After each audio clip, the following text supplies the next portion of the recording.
नमस्कार, स्वागत है आप सभी को हमारी चैनल पर। आज की कहानी है जब लूट गए कान्हा। एक पंडित जी थे। वे रोज घर घर जाकर भागवत गीता का पाठ करते थे। एक दिन उन्हें एक चोर ने पकड़ लिया और कहा, तेरे पास जो कुछ भी है मुझे दे दो। तो पंडित जी बोले कि बेटा, मेरे पास कुछ भी नहीं है। तुम एक काम करना, मैं यहीं पड़ोस के घर में जाकर भागवत गीता का पाठ करता हूँ। ओ यजमान, बहुत दानी लोग हैं। जब मैं कथा सुना रहा होऊंगा तब तुम उनके घर में जाकर चोरी कर लेना। चोर मान गया। अगले दिन जब पंडित जी कथा सुना रहे थे तो वो चोर भी वहाँ आ गया। तो पंडित जी बोले कि यहाँ से मीलों दूर एक गांव है, वृंदावन। वहाँ पर एक लड़का आता है जिसका नाम कन्हैया है। वो हीरो जवाहरातों से लदा रहता है। अगर कोई लूटना चाहता है तो उसको लूटो। वो रोज रात को उस पीपल के पेड़ के नीचे आता है जिसके आसपास बहुत सी झाड़ियाँ हैं। चोर ने ये सुना और खुशी खुशी वहाँ से चला गया। वो चोर अपने घर गया और अपनी बीवी से बोला कि आज मैं एक कान्हा नाम के बच्चे को लूटने जा रहा हूँ। मुझे रास्ते में खाने के लिए कुछ बात कर दे दो। पत्नी ने कुछ सत्तू उसको दे दिया और कहा कि बस यही है जो कुछ भी है।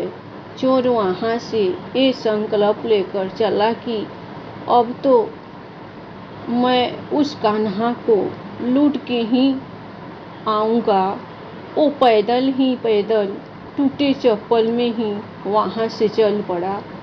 रास्ते में कान्हा का नाम लेते हुए वो अगले दिन शाम को वहाँ पहुँचा जो जगह उसे पंडित जी ने बताई थी।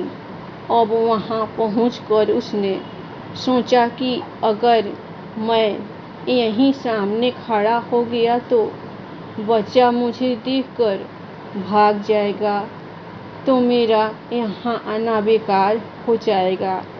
इसलिए उसने सोचा क्यों न पास वाली झाड़ियों में ही छुप जाऊं।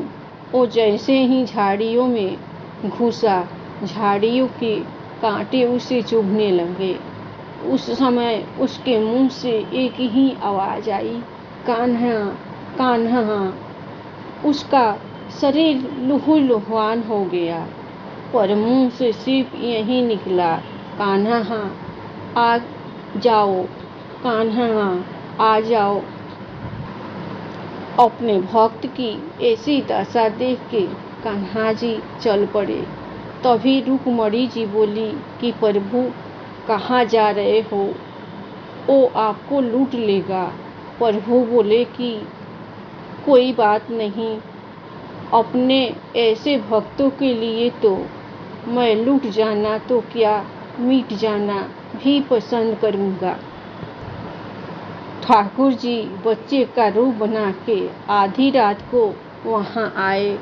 वो जैसे ही पेड़ के पास पहुँचे, चोर एकदम से बाहर आ गया और उन्हें पकड़ कर बोला, ओ कान्हा, तुमने मुझे बहुत दुखी किया है। एक चाकू देख रहा है ना, अब चुपचाप अपने सारे गहने मुझे दे दे।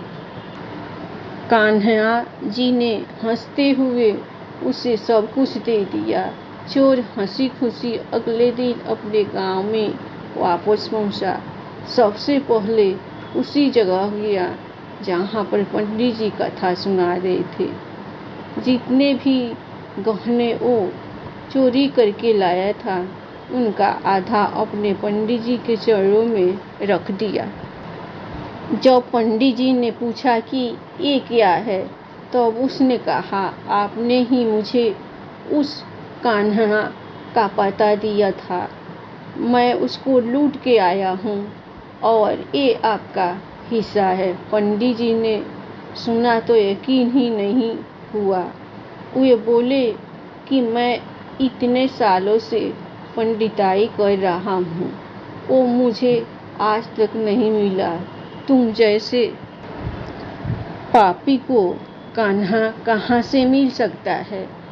चोर के बार बार कहने पर पंडित जी बोले कि चल, मैं भी चलता हूँ तेरे साथ। वहाँ पर मुझे भी दिखा कि कान्हा कैसा दिखता है। और वो दोनों चल दिए। चोर ने पंडित जी को कान्हा की, आओ मेरे साथ यहाँ पे छुप जाओ। दोनों का शरीर लुहुलुहुआन हो गया और मुंह से बस एक ही आवाज़ निकली, कान्हा कान्हा आ जाओ। ठीक मध्य रात्रि कान्हा जी बच्चे के रूप में फिर वहीं आए। दोनों झाड़ियों से बाहर निकल आए। पंडित जी की आंखों में आंसू थे। वे फूट फूट के रोने लग गए। चोर के चरणों में गिर गए और बोले कि हम जिसे आज तक देखने के लिए तरसते रहे, जो आज तक लोगों को लूटता आया है, तुमने उसे ही लूट लिया। तुम धन्य हो। आज तुम्हारी वजह से मुझे कान्हा के दर्शन हुए हैं। तुम धन्य हो। ऐसा है हमारे कान्हा का प्यार अपने सच्चे भक्तों के लिए, जो उसे सच्चे दिल से पुकारते हैं तो वो भागे भागे चले जाते हैं। प्रेम से कहिए, श्री राधे मेरो तो गिरधर गोपाल, दूसरों न कोई। धन्यवाद। आप लोगों को कहानी अच्छी लगे तो कृष्ण कन्हैया के लिए एक लाइक और सब्सक्राइब जरूर कीजिएगा। खुश रहिए, हमेशा अच्छा सोचिए और अच्छा रास्ते पर चलिए। मस्त।